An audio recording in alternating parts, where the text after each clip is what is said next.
Welcome back to the Piping Pastor, and Happy New Year. On this, the first day of 2025,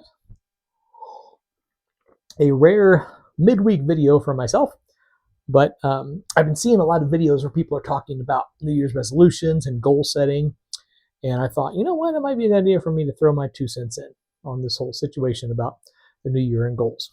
For this, I am smoking my Peterson, my Killarney Red Bent Dublin.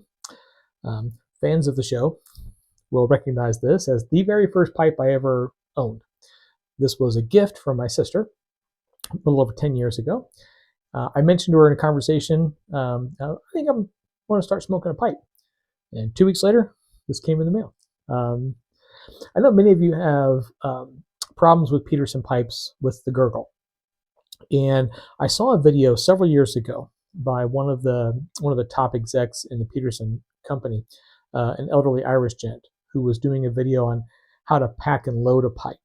And he was addressing the whole gurgle thing. And he said, well, for many of you who are wet smokers or perhaps new to pipe smoking, you may not know how to deal with moisture in a pipe. And forgive the horrible Lucky Charms accent. But he was demonstrating the spiral method of packing a pipe, which is to place the loose tobacco in your hand, put the pipe upside down, and make circles so that the pipe loads in a spiral. And then it burns evenly on the way down in a spiral, keeping things more dry, ostensibly. So essentially what he was saying was, it's not my pipes that are making a gurgle, it's you. It's not the instruments, person playing it. I typically don't have too much of a problem with this, unless it's a very moist tobacco. I usually have a pretty good time with this.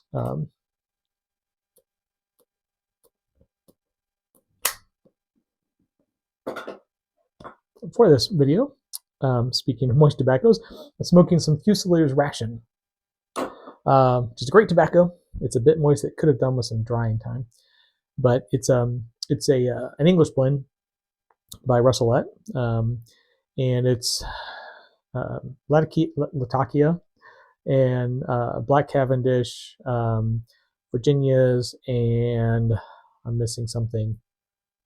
Oh, Turkish Orientals. Yeah. So great blend. Really, really enjoyable. It's a bit moist just now.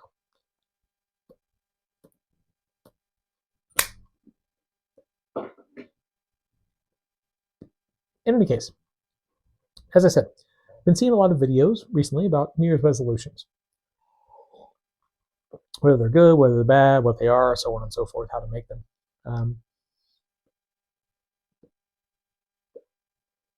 Essentially, New Year's resolutions, they're just goals, right? It's January 1st is not some kind of magical day. It just creates a measurable timeline for us to create SMART goals, specific, measurable, attainable on a realistic timetable. And at the start of the new year, it seems like a good time to you know what? I have a year now. I have 365 days. I have a measurable amount of time. There are some things I want to accomplish, so it makes sense to make goals starting on this day. It gives us a deadline, a timeline, a starting time. So there's nothing wrong with doing a New Year's resolution as long as it's specific and measurable. It's something you can make sure happens sometime in the next year, or at least get close to accomplishing. But the thing with most, if not all, New Year's resolutions is that they're all focused on us individually. They're about self-improvement, most typically, which is not a bad thing. Okay, I mean, self-improvement is always great. You want to get in better shape. You want to read more. You want to, do more volunteer work, philanthropy, that kind of thing. Those are absolutely great. But if you're married, or you have the idea that you would like to become married, I would like to suggest something else. So if you're not married, or you have no interest in being married ever, by all means, stop the video now and move on to something else. But it may not shock you to know that in my ministry, I deal with a lot of married couples. I deal with a lot of marriage counseling, premarital counseling, and so forth. But generally speaking, when people come in for marriage counseling, it's not as a tune-up or to improve things that are doing okay. It's usually because the engine is already knocking, the oil light is on, and they're in desperate need of some help, right? And in these instances, when I do these counseling sessions and so forth, I ask the same question I ask in premarital counseling to start out with, which is, why are you married? What is the point of your marriage? What is the goal of your marriage? And you'd be surprised how many people don't have an answer for that when they come in for counseling. In premarital counseling, there's always an answer, and it's right off the bat usually. And it typically has to do with compatibility. I love this person, they're my soulmate, we share the same values, etc., etc., etc. And that's all well and good. It's good to be compatible, but you're building a relationship that hopefully will stand the test of time, last decades, and produce children if you want children, and so forth. And that's a great endeavor. You would not start a business with someone just because you were compatible with them. You wouldn't come in and say, you know what, you and I have the same view of labor to productivity ratios. You and I have the same understanding of profitability and investments. We should start a business together, and then just go, right?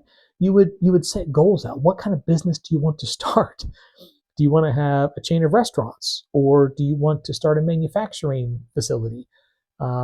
Even within that, if you want a restaurant, but I only want one restaurant and I want 6, right? If we don't have the same goals, it doesn't matter how compatible we are, our company is not going to be successful because we're going in different directions. It's the same thing in your marriage. You should think about the point of your marriage. Why are you married? Why do you want to be married? What is the end goal?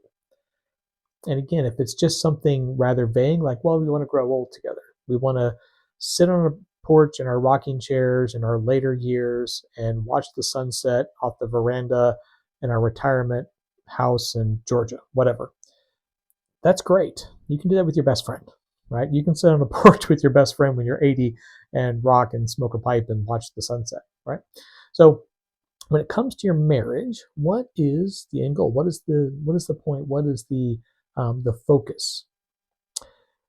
If you think about it in terms of a mission statement, if you could come up with 2 or 3 words that describes the direction of your marriage, the end goal of your marriage, what you want your marriage to be, what you want your marriage to represent. If you can think of something like that in a broader sense, then you can break that down into some smaller goals, and you can set yearly goals. And then your New Year's resolution, your New Year's goal setting, can be something you do together. The Bible says that, when 2 people come together, they become one flesh, right?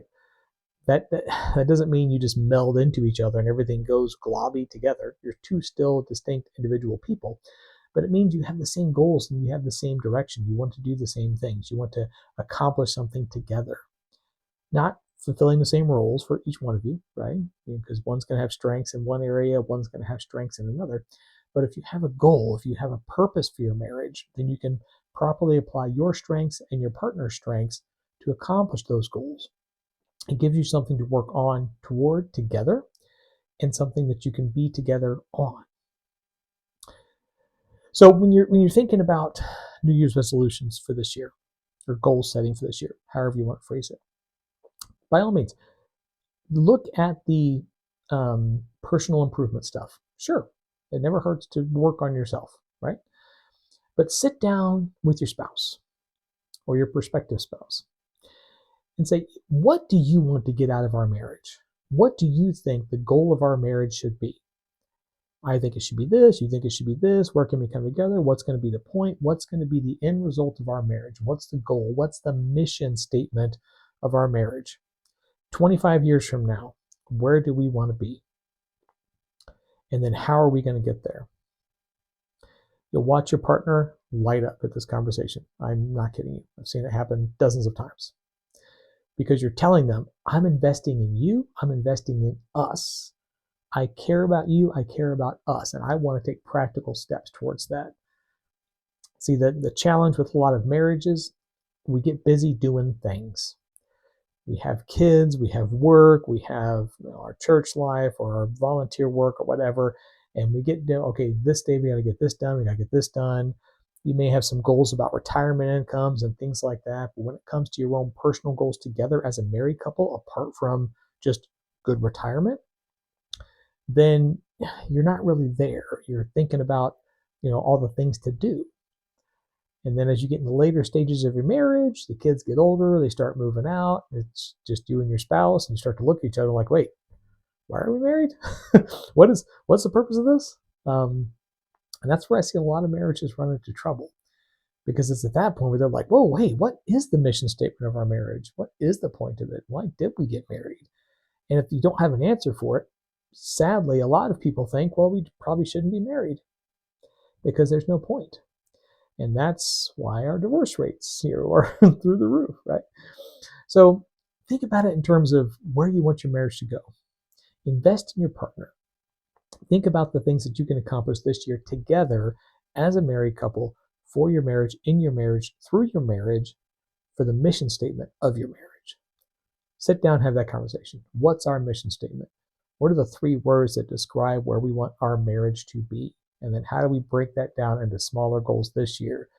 Because I want to work with you to accomplish our goals so that our marriage ends up being whatever it is you decide it is. So get those resolutions done individually, of course. But also, if you're married, want to be married, thinking about being married, get those resolutions done as a couple too.